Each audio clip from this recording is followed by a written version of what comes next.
en tant que célèbre, vous savez une chose, c'est que la célébrité, hein, lorsque tu es célèbre en tant qu'un enfant de Dieu, tu dois d'abord avoir l'humilité. Parce que plusieurs aujourd'hui n'ont plus l'humilité. Plusieurs aujourd'hui se montrent. Alors, lorsque Dieu te donne le privilège d'être une personne célèbre, et le Seigneur t'élève grandement en visibilité, tout et consort. Alors, c'est la gloire de Dieu qui doit être reflétée et non toi. Tu dois déjà avoir l'attitude, c'est-à-dire dans ton esprit, tu dois déjà être, en fait, dans ta tête, ta nature, c'est que non, ce n'est pas moi, mais c'est Christ. Parce que ça veut dire que si je vis, ce n'est plus moi qui vis, mais c'est Christ qui vit en moi. Vous allez constater que lorsque Jésus-Christ entrait à Jérusalem, il était assis sur un âne. Mais qui portait Jésus?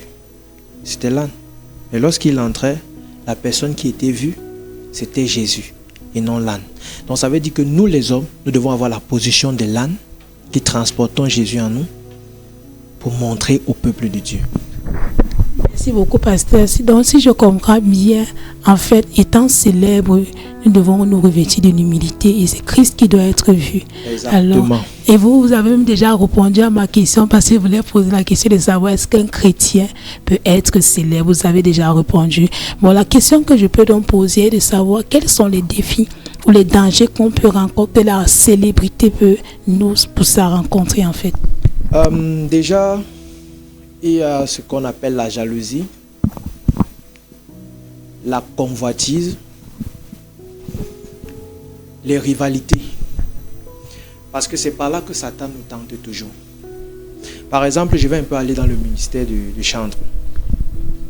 Bon, maintenant, vous allez constater que dans le ministère des chantres, vous allez voir que l'autre va dire que mais pourquoi cela a une belle voix plus que moi? Bon, ça va pousser cette personne à travailler, chose qui n'est pas mauvaise. Mais derrière ça, qu'est-ce qui est caché? La comparaison. La comparaison. Et lorsque la comparaison y est déjà, c'est très dangereux. Alors maintenant, Satan peut maintenant réclamer maintenant ton âme. C'est où maintenant la rivalité entre. Vous allez voir beaucoup de jeunes vont se détourner, ils vont aller entrer maintenant dans des sectes. Satan va les attirer dans des sectes pernicieuses. Ils vont venir chanter et là on va les acclamer, ainsi de suite. Et comme je l'ai dit au début, ce n'est pas nous qui agissons, mais c'est Christ qui agit en nous. Donc, merci parce que ça veut dire, quand vous dites que vous allez voir peut-être quelqu'un qui a une belle voix dans le ministère du chantre, par exemple, ça veut dire qu'à un moment donné, tout le monde n'est pas appelé à être célèbre, c'est ça? Quand on est, puisque vous avez dit au départ que tout le monde peut être célèbre, si on s'en tient à ce que vous avez dit. Exactement, tout le monde peut être célèbre pour moi parce que lorsque tu as Christ en toi, tu as une gloire exceptionnelle. Tu es même déjà célèbre. Donc ça veut dire que tu as un potentiel en toi parce que là, tu es un Dieu sur terre. Donc il suffit seulement d'avoir Christ en soi pour être célèbre. Mais lorsque tu as déjà cette célébrité qui te rend célèbre, tu dois être revêtu d'humilité. Parce que j'ai souvent l'habitude de dire, Seigneur, donne-moi les témoignages et prends la gloire. Parce que si je veux commencer à prendre la gloire, je vais commencer à m'enorgueillir. Et je ne vais plus faire ce que Dieu demande de faire. Et je vais commencer maintenant à chercher les pouvoirs, la magie, pour faire des délivrances, pour faire des miracles. Par exemple, je vais prendre mon couloir de pasteur. Oui, vous allez voir, aujourd'hui, plusieurs pasteurs, ce qui les intéresse aujourd'hui à l'église, c'est que si tu es un pasteur qui ne parvient pas à faire tomber les gens, c'est que tu n'es pas un pasteur fort. Oh, ce n'est pas ça. Alors, eux, ils veulent faire ce qui va plaire aux hommes. On ne fait pas ce qui plaît aux hommes, mais on fait d'abord ce qui plaît à Dieu. C'est ça qui te rend célèbre. Et ils doivent comprendre que lorsque tu fais ce qui plaît à Dieu, ça veut dire que tu as une particularité. Donc, ça veut dire que tu es particulier. Tu as ton style, tu as ton genre. Parce que quand je dis tout le monde peut être célèbre, regardez par exemple, vous avez tous les matins une émission où vous exhortez des personnes. Mais lorsque vous parlez, à un moment, vous allez vous retrouver que, mais, vous allez finir sur le plateau, vous allez dire, mais, c'est quel esprit qui m'animait? Vous verrez que c'est l'esprit de Dieu qui vous animait. Pourquoi? Parce que ce n'était pas vous sur le plateau, mais c'était Jésus-Christ sur le plateau qui était en train d'agir. Alors, tout le monde peut être célèbre si et seulement si il a Christ en lui.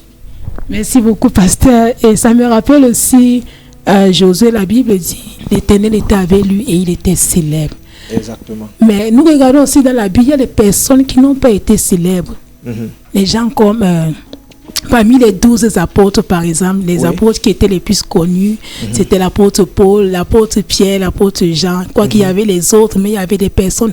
Donc ça veut dire qu'à un moment donné, je peux dire, ça peut dire à un moment donné que il y a les personnes qui sont censées être devant et d'autres qui sont censées suivre juste. Bon. Ce que j'aimerais dire, n'est-ce pas? Et je n'ai pas envie de comparer l'ancienne alliance et la nouvelle alliance. Parce que dans l'ancienne alliance, on avait besoin d'un dirigeant où Dieu avait la capacité de sélectionner certaines personnes. Mais aujourd'hui, nous avons la capacité de porter Christ en nous. C'est-à-dire que même le simple chrétien qui est assis dans la foule, il ne faut pas le minimiser. Tu dois le respecter parce que lui aussi porte l'esprit de Dieu en lui. Parce que nous nous référons aujourd'hui que bon, nous sommes déjà pasteurs. Ça veut dire que nous avons toutes on a la capacité de dominer sur tout le monde. C'est faux. Laissez-moi vous dire, c'est faux. C'est faux. Or, quand tu es pasteur, plutôt au contraire, tu dois encore être plus humble. Parce que Dieu passera par ce chrétien pour te délivrer. Toi-même le pasteur. Vous ne savez pas, nous les pasteurs, nous sommes attaqués. Nous sommes aussi, nous avons des difficultés que nous on affronte dans nos vies privées. Nous ne sommes pas parfaits. Oui. Ok, d'accord, pasteur. Parlant même de vous, depuis là, vous parlez des pasteurs. C'est très bien, vous êtes pasteur. Et vous êtes célèbre. Puisque question de temps et bien d'autres programmes que vous avez à mettre sur pied, sur le net, on vous connaît. Quels sont les défis, quelles sont les difficultés que vous rencontrez en tant que pasteur célèbre? Déjà, en tant que pasteur célèbre, pour moi, je ne rencontre aucune difficulté. Pourquoi? Je le dis avec toute humilité et sincérité. Je ne rencontre aucune difficulté. Je pourrais dire avant, j'avais des difficultés que je rencontrais. Je m'explique. À l'âge de 15 ans, oui, étant à l'école, j'étais très célèbre. 15 ans, 16 ans, j'étais très célèbre. J'avais la capacité de faire marcher les paralytiques. C'est-à-dire, le Seigneur pouvait agir au travers de moi. Je pose ma main. Une fille vient à l'école, c'est-à-dire que son œil s'y est fermé. Elle n'a qu'un seul œil. Je pose la main et l'œil s'ouvre. Bon, regardez une chose. Un jour maintenant, j'arrive près de mon mentor, près de mon pasteur. Je dis à mon pasteur, bon, papa, comme vous voyez là, je suis déjà grand. J'ai déjà l'onction, je peux déjà faire marcher paralytique. Voilà ma camarade de classe. J'ai délivré une Sénégalaise, tout ça et tout est consort. Bon, quand ils vont venir à l'église, ils vont me voir assis derrière là comment. Il faut que je commence à m'asseoir devant, avec toi, à côté de toi. Vous savez, il m'a dit une chose. Il m'a dit, tout ce que tu fais là, c'est rien. Je l'ai regardé, j'ai dit, mais avec ce que l'onction que je porte en moi, il me dit, ce que tu fais là, c'est zéro. Il me dit, pour que l'or devienne l'or, il faut passer l'or au feu. Et c'est comme ça qu'il a dit, prends la Bible, assieds-toi, je vais t'enseigner. Et c'est au travers de ces enseignements-là, j'ai été brisé, portant l'humilité. C'est pourquoi aujourd'hui, plusieurs hommes de Dieu sont souvent étonnés de mon comportement, de ma manière de marcher même avec Dieu. Ouais. Ah, pasteur, pourquoi est-ce qu'aujourd'hui... Parce qu'aujourd'hui, moi je n'ai pas Facebook. Je ne poste pas. Si vous avez mon numéro WhatsApp, vous verrez que même mes photos à WhatsApp, je ne les poste pas. Pourquoi? Parce que je dis toujours que je ne suis pas encore arrivé. Vous avez ma fille auprès de vous, elle vous dira, je dis toujours à ma fille que la célébrité, c'est quelque chose qui détruit. Parce que lorsque tu sens déjà en toi que tu es célèbre, tu vas être détruit. Et c'est facile pour toi de tomber.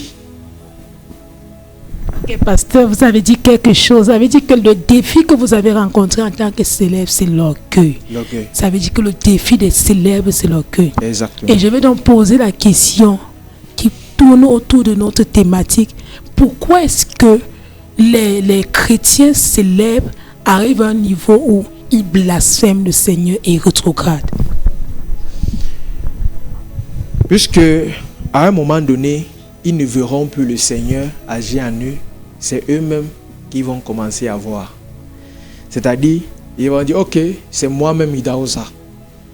Dieu là est ce qui est, ainsi de suite. Bon, vous allez voir, bon, dans le cadre pastoral, parce que moi je vais toujours prendre l'exemple chez nous les pasteurs. Vous allez voir plusieurs pasteurs, ils vont dire que c'est moi. Vous allez suivre souvent dans certaines églises, on va dire Dieu de mon Père. Oh Dieu de mon Père, faites très attention. Faites très attention. Oh, dès que tu commences à prier, il faut que tu prononces d'abord le nom de ton pasteur. Ton pasteur n'est pas Dieu. La Bible dit que Dieu l'a donné le nom au-dessus de tout nom. Ton pasteur n'est pas Dieu. Alors, vous verrez que beaucoup de personnes rétrogradent et renient Dieu parce que, on dit quoi? Donc ça veut dire que maintenant, ils ont eu ce qu'on appelle l'autosuffisance. Le moi a pris le dessus. Exactement. Donc, Dieu, donc le moi a pris le dessus. Vous allez voir quand il va arriver là. Ouais, c'est lui Daosa. Vous allez voir maintenant sa manière de marcher, ça va changer. Il arrive en retard à l'église. Il est le dernier arrivé. Il est escorté par un protocole de plus de 10 personnes qui le gardent. Il a les gardes de corps, ainsi de suite. Tout ça, seulement pour lui. Il arrive en retard. Il est le dernier. Il arrive en retard. Il est le premier à sortir. Quand il arrive, il enseigne la parole de Dieu avec arrogance. Écoutez, ce que vous communiquez, c'est ça que les gens porteront en eux. Il faut faire très attention. Et déjà, beaucoup de serviteurs de Dieu doivent savoir que lorsque tu es pasteur, ce n'est pas toi qui fais. Et moi, j'ai souvent l'habitude de dire à certains serviteurs de Dieu que le fait que tu continues à faire guérir les malades, le fait que tu guéris les malades, tu fais voir les aveugles là, c'est parce que Dieu ne se répand pas de ses dons. Il faut faire très attention. Tu peux être là, tu guéris les malades, tu fais marcher les paralytiques, mais Dieu n'est plus en toi. Puisque le Seigneur avait dit, le Seigneur, n'avons-nous pas fait ceci en ton nom? Il a dit, je ne vous connais pas. Exactement. Exactement. Donc, nous devons faire attention en tant que pasteur à notre image, parce que beaucoup plus, les pasteurs, c'est leur image qui compte aujourd'hui. Hein?